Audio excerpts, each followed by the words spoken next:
বর্ণাঢ্য শোভাযাত্রা করে মনোনয়নপত্র জমা করলেন ময়নাগুড়ি বিধানসভা তৃণমূল কংগ্রেস মনোনীত প্রার্থী রামমোহন রায়। বুধবার সকালে জলপেশ মন্দির ও হনুমান মন্দিরে পুজো দিয়ে তিনি জলপাইগুড়ির উদ্দেশ্যে রওনা দেন। এরপর জলপাইগুড়ি জেলা তৃণমূল কংগ্রেস কার্যালয় থেকে ঢাকঢোল সহযোগে মিছিল করে মনোনয়ন জমা করা হয়। তৃণমূল কংগ্রেস প্রার্থী রামমোহন রায় ছাড়াও উপস্থিত ছিলেন জলপাইগুড়ি জেলা তৃণমূল কংগ্রেস সভানেত্রী মহুয়া গোপ, তৃণমূল ক্ষেত মজদুর ইউনিয়নের জেলা সভাপতি দুলাল দেবনাথ, ময়নাগুড়ি পঞ্চায়েত সমিতির সভাপতি কুমুদ রঞ্জন রায়, ময়নাগুড়ি 1-2 ও টাউন ব্লক তৃণমূল কংগ্রেস সভাপতি যথাক্রমে বাবলু রায়, শিবশঙ্কর দত্ত ও বিশ্বজিৎ সেন, পৌরসভার ভাইস চেয়ারম্যান সোমেশ সান্যাল সহ প্রমুখরা। এদিনের এই মনোনয়ন জমার প্রচুর কর্মী সমর্থক উল্লাস মিছিল করতে করতে জেলা শাসকের দপ্তরে পৌঁছান। সর্বপ্রথম সকালবেলা আমি দেবাদিদেব বাবা মহাদেবের পুজো দিয়ে মহাবীর বীর হনুমানজি বাবার মন্দিরে পুজো দিয়ে ময়নাগুড়ি গণদেবতার আশীর্বাদ নিয়ে আজকে আমার এখানে আসা। সর্বপ্রথম একটাই কথা বলবো যে মমতা বন্দ্যোপাধ্যায় যেভাবে মানুষের পাশে থাকে, আপনারা দেখছেন বার্নিশের যখন ঝড় হয়েছে মমতা বন্দ্যোপাধ্যায় 6 ঘন্টার মধ্যে পৌঁছে গেছে কলকাতা থেকে। সেই জায়গায় দাঁড়িয়ে থেকে স্থানীয় বিধায়ক, স্থানীয় সাংসদ কারো দেখা মিলেনি মানুষের। তো সেই জায়গায় দাঁড়িয়ে থেকে ময়নাগুড়ির মানুষ সিদ্ধান্ত নিয়েছে যে 23 তারিখ যে ভোট হতে চলছে প্রত্যেকের সিদ্ধান্ত নিয়ে নিয়েছে শুধুমাত্র জোড়াফুলই ভোট দেবে, এবং 4 তারিখ ব্যালট বাক্স করলে আপনারা দেখবেন শুধু জোড়াফুলই করবে। তো সেই জায়গায় দাঁড়িয়ে থেকে গণদেবতার আশীর্বাদ নিয়ে আজকে নমিনেশন আসা। গণদেবতার আশীর্বাদ করলে আগামী দিনে আমরা যথেষ্ট ভালোভাবে কাজ করতে পারি। নমিনেশন দেওয়ার পর কীভাবে প্রচার করবেন আপনি? আজকে থেকে যেভাবে আমরা জনসংযোগ করি, প্রত্যেকটা এরিয়ায় গিয়ে মানুষের সঙ্গে সৌজন্য সাক্ষাৎ, মানুষের আশীর্বাদ নেওয়া, তো সেই কাজগুলি করবো আমরা।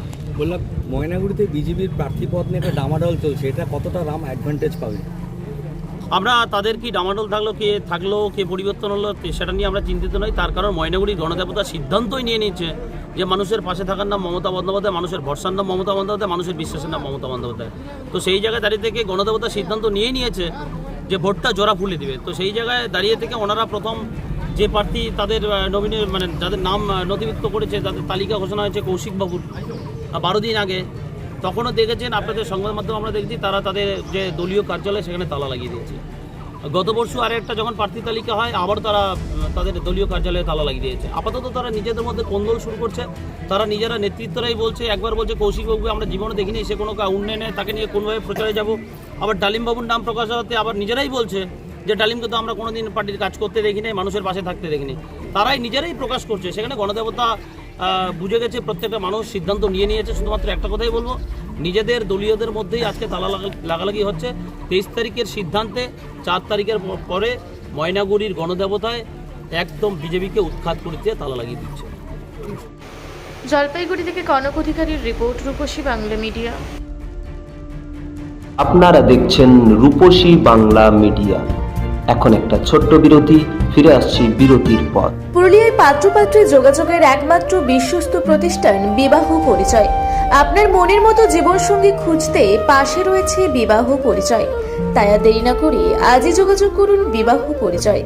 Municipality commercial complex, 2nd floor, Chaibasa road, opposite PWD office, Purulia. Mobile নম্বর 9232440272। ফিরে এলাম বিরতির পর। আপনারা দেখছেন রূপসী বাংলা মিডিয়া।